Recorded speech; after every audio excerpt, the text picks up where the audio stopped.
তো ফাইনালি আমি ছেলের জন্মদিনের রান্না কমপ্লিট করে ফেলেছি। আজকে শনিবার, তাই নিরামিষ রান্না করেছি। তো সেটাই তোমাদের সঙ্গে শেয়ার করব, আশা করছি তোমাদের ভালো লাগবে। তো দেখাচ্ছি কি কি রান্না করেছি, সব দেখে কিন্তু কমেন্টগুলো দেবে, বা আশায় থাকবো তোমরা সুন্দর একটা কমেন্ট দেবে। ফাইনালি রান্না করেছি, দেখো এখানে টমেটোর চাটনি আছে, 5 রকমের ভাজা, কুমড়ো ভাজা, পটল ভাজা, কাঁকরোল ভাজা, আলু ভাজা, বেগুন ভাজা, তারপরে 5 মিশালি সবজি আছে একটা, তারপরে রয়েছে হাঁড়িতে ভাত, আর এখানে ভেজ ডাল, আর এখানে রয়েছে পনির।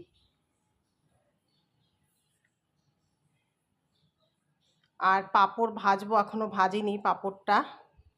তো কেমন আমার আয়োজনটা, অল্পর মধ্যে আয়োজনটা করেছি, যদি তোমাদের ভালো লাগে অবশ্যই কিন্তু একটা কমেন্ট করে